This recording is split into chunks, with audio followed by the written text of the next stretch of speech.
안녕하세요. 오늘 저희가 함께 살펴볼 자료들은 바로 군집 분석, 클러스터 애널리시스에 대한 겁니다. 아마 머신러닝이나 AI에 대해 어느 정도 아시는 분들이라면 굉장히 흥미롭게 들으실 수 있을 거예요. 군집 분석이라는 게 뭐랄까, 이름표 없는 데이터 안에서 이렇게 숨겨진 그룹들을 찾아내는 거잖아요. 비지도 학습의 대표 주자죠. 오늘 이 자료들을 가지고 군집 분석이 대체 뭔지, 또 어떻게 발전해 왔고 지금은 어떻게 쓰이는지 그 핵심만 좀 쏙쏙 뽑아보려고 합니다.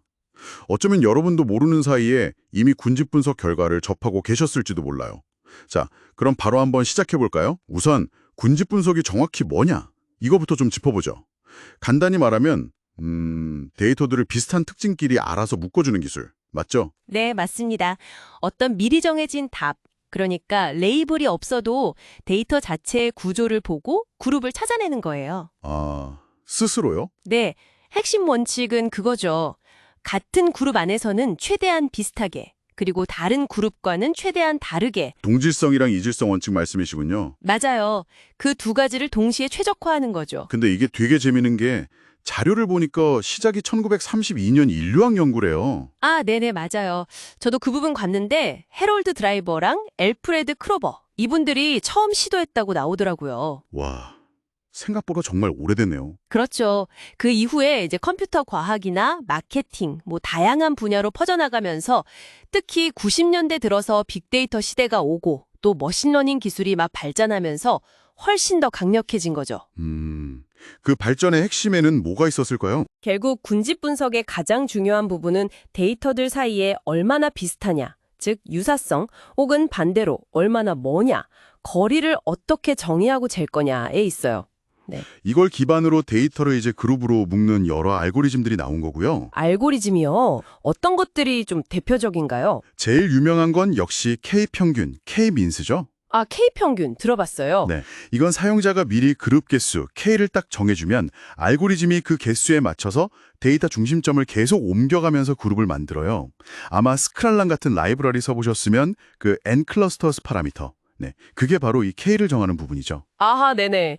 굉장히 직관적이고 빠른데 단점도 좀 명확해요.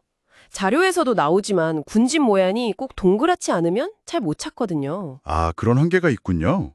그래서 대안으로 계층적 군집화 같은 것도 있고요. 이건 데이터 관계를 마치 가계도처럼 나무 구조, 덴드로그램이라고 부르는데 이걸로 표현하면서 그룹을 만들어요. 덴드로그램이요? 시각적으로 보기 좋겠네요. 네, 그리고 또 중요한 게 DB스캔이라는 알고리즘이 있습니다. DBS 스캔, 이건 좀 생소한데요. 네, Density Based Spatial Clustering of Applications with Noise. 이름이 좀 길죠? 하하, 네. 이건 이름 그대로 데이터가 얼마나 빽빽하게 모여 있는지 그 밀도를 기반으로 군집을 찾아요. 그래서 K평균이 잘 못 찾는 좀 자유로운 형태, 임의의 모양의 군집도 잘 찾아낼 수 있다는 장점이 있죠. 오, 밀도 기반이라 모양이 자유롭다. 흥미롭네요. 그럼 아까 말씀하신 네트워크 보안에서 비정상 트래픽 찾는 거, 이런 데 쓰기 좋겠네요. 정확합니다. 딱 그런 예상치 못한 패턴 발견에 유용하죠. 그리고 이런 알고리즘들이 내부적으로 쓰는 거리 측정 방식도 여러 가지가 있어요. 거리 측정 방식이요? 네, 그냥 직선 거리 재는 유클리드 거리가 가장 기본적이고요. 그 외에 블록처럼 격자 경로를 따라가는 맨해튼 거리도 있고, 특히 텍스트 데이터 같은 거 분석할 때는 방향성, 그러니까 의미가 얼마나 비슷한지를 보는 코사인 유사성을 많이 씁니다. 와, 알고리즘도 다양하고 거리 재는 법도 다양하고. 그럼 이렇게 해서 군집을 만들었는데 이게 잘 만들어진 건지 아닌지는 어떻게 할 수 있죠? 평가 같은 거요. 아, 네, 아주 좋은 질문입니다. 당연히 평가 기준이 필요하죠. 이것도 몇 가지 방법이 있는데요. 엘보우 방법이라는 게 있어요. 이건 군집 개수 K를 하나씩 늘려가면서 군집 내의 분산이 얼마나 줄어드는지 보는 거예요. 분산이 줄어드는 정도요? 네, 그러다 보면 분산 감소폭이 확 꺾이는 지점이 있거든요. 그 지점을 최적의 K로 보는 약간 경험적인 방법이죠. 팔꿈치처럼 꺾인다 해서 엘보우군요. 맞습니다. 그리고 좀 더 정량적인 지표로는 실루엣 개수가 있어요. 실루엣 괴수요? 네, 이건 각 데이터 포인트가 자기가 속한 군집에는 얼마나 잘 뭉쳐 있고 다른 군집과는 얼마나 잘 떨어져 있는지를 마이너스 1에서 1 사이 값으로 보여줘요. 아, 그럼 1에 가까울수록 좋은 거겠네요? 그렇죠. 1에 가까울수록 이상적으로 군집화가 잘 됐다고 보는 거죠. 뭐랄까, 데이터한테 너네 그룹 잘 짜였니? 하고 물어보는 수학적인 방법이라고 할 수 있겠네요. 재밌네요. 그렇게 평가된 군집 분석이 실제로 얼마나 강력한지도 궁금한데요. 아까 IBM 연구 결과 잠깐 언급하셨는데 AI랑 결합하면 정확도가 40% 이상 올라가고 2025년에는 시장 세분화 적용률이 75%까지 갈 거라는 예측도 있더라고요. 네, 맞아요. 그 영향력이 실제 적용 사례들을 보면 더 확실히 느껴지죠. 예를 들어 마케팅에서는 뭐 구매 이력이나 인구 통계 같은 걸로 고객 세분화를 하는 게 아주 대표적이죠.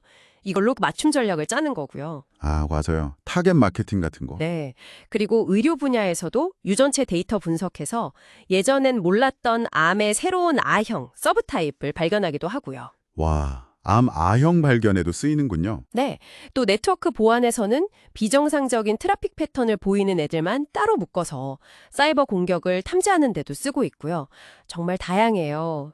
여기서 중요한 건 각 분야마다 비슷하다는 기준이 다 다르다는 거예요. 구매 패턴이 비슷할 수도 있고, 유전자 서열이 비슷할 수도 있고, 트래픽 로그가 비슷할 수도 있고, 분석 대상에 맞게 접근해야 하죠. 그렇군요. 앞으로는 또 어떻게 될 것 같냐면요. 인공지능, 특히 딥러닝 기술을 써서 특징 추출부터 군집화까지 이 전 과정을 좀 더 자동으로 하려는 연구가 활발해요.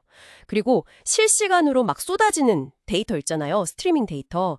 이걸 바로바로 분석하는 기술. 이것도 중요해질 거고 또 의료나 제조처럼 아주 특정 산업 분야에 딱 맞는 특화된 군집화 알고리즘 개발도 계속 이루어질 걸로 보입니다. 오늘 이렇게 군집 분석 자료들을 쭉 훑어보니까 정말 이 레이블 없는 데이터 속에서 의미 있는 패턴, 숨겨진 구조를 찾아내는데 정말 강력한 도구라는 게 분명해지네요. 특히 이게 AI 기술이랑 만나면서 그 가능성이 정말 뭐랄까? 폭발적으로 커지고 있다는 느낌도 받았고요. 네, 그쵸. 여기서 근데 한 가지 더 던져볼 만한 질문이 있는 것 같아요. 오, 어떤 걸까요? AI가 점점 더 복잡한 데이터 안에서 우리가 이전에는 생각지도 못했던 어떤 유사성의 패턴들을 계속 찾아내고 있잖아요. 네. 그렇다면 AI가 찾아낸 이 유사성이라는 게 과연 우리 인간이 직관적으로 이건 비슷하다라고 느끼는 거랑 항상 같을까요?